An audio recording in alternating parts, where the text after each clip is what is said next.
poppin'? So I've officially made it back home to Georgia. Before I hop into this story that I told y'all I got for y'all and I've been wanting to tell y'all, I definitely want to just give thanks to Carrie and Stacey and the whole HCI dream team.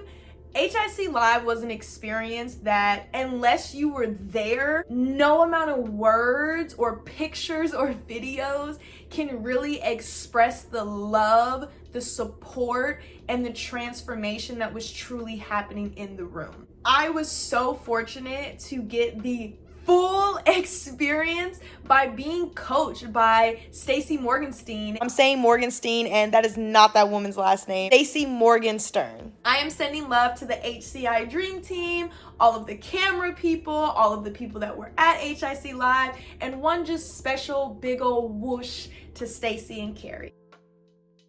So let's just hop right into this story. The story begins with me sitting in a chair 3 rows back from stage. Stacey is currently on stage giving a rundown about an activity that we're about to dive into. But before we dive into this activity, she wants to bring somebody up on stage and she wants to practice it so that we can all see how it sounds and how it'll flow. Stacey had asked for a volunteer to come up on stage. So I'm raising my hand, And you know how sometimes when you're excited, you can raise your hand like, pick me, pick me, pick me. There was a calmness and a grounding about my energy that just felt she was going to pick me. The thought that's going through my head, y'all, is just like, Stacey, feel the love, girl.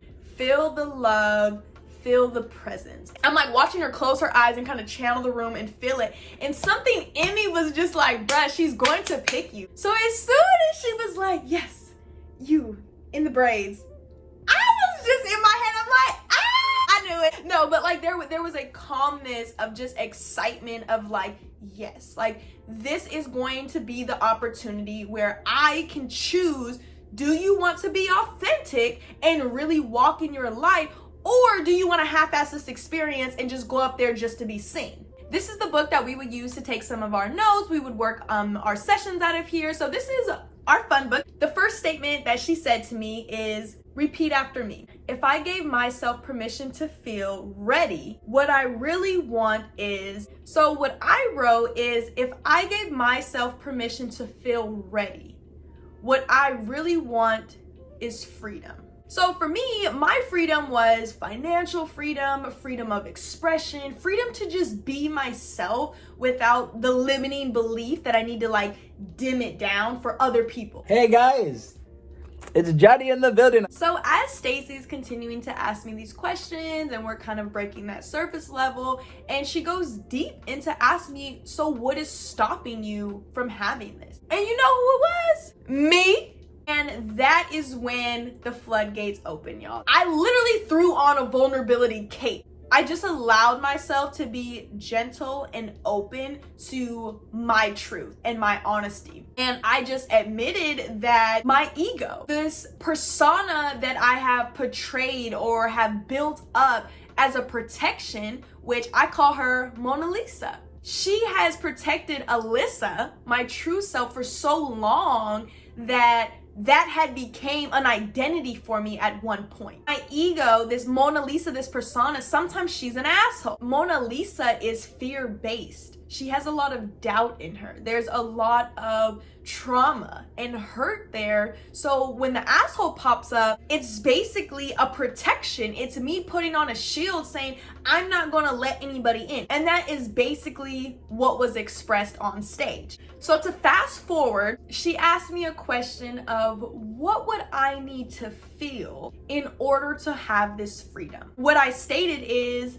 I need to feel like a superstar. She asked me, is there a person that I see as a superstar? And I said yes, and it's my boyfriend, Sajad. The confidence that he has to go after his dreams and to dive into new territory is literally like a superstar. This was another part during our sequence where I started shedding a lot of tears, is she asked me to stand up and to step into Sajad's shoes, stepping outside of myself for a moment and really diving in to Sajad's brain, if that makes sense. Not on a literal spectrum, but spiritually, just having an understanding of what for him he believes to feel like a superstar. These feelings just started to intensify in me over time of just breathing. Just within a few moments, I truly felt divine and felt so comfortable in myself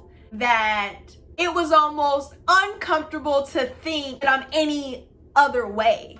So fast forward a little bit more into our sequence. She asked me, is there anything else that this person, Sajad, would have to believe in order for them to feel this way?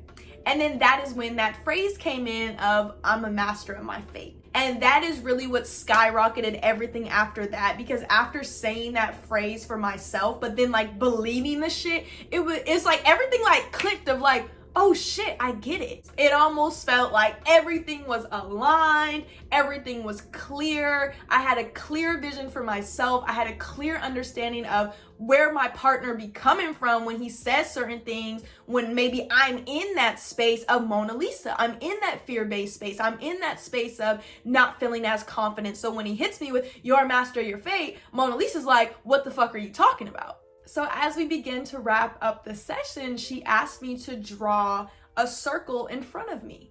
And that circle represented my future self.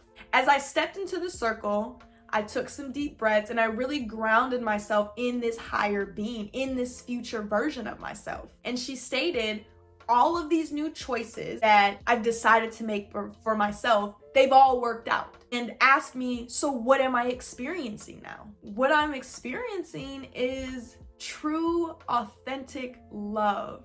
I feel purposeful. I feel divine, and I'm experiencing life. And then she asked me to take a step back and now look over my shoulder. And at this past version, Mona Lisa, what would you tell her? I said something along the lines of like, you got it. Take your time, slow down, and hug yourself and love yourself. Then she had me take a step into Mona Lisa and give her love. It's allowing me now to blossom and feel free to blossom.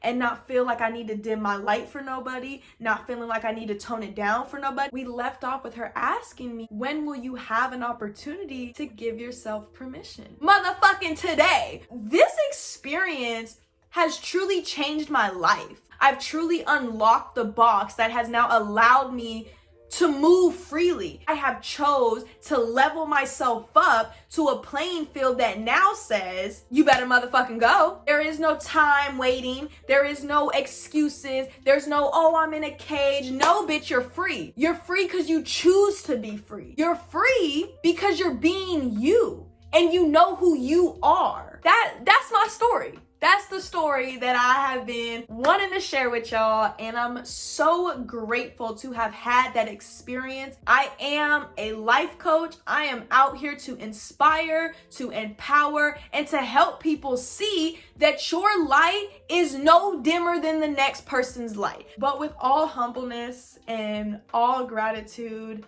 I thank you so much for coming along this journey with me, listening to my authenticity, and wanting to walk in your own light. And as long as we continue to hug ourselves and love ourselves, divine gonna do what divine gonna do.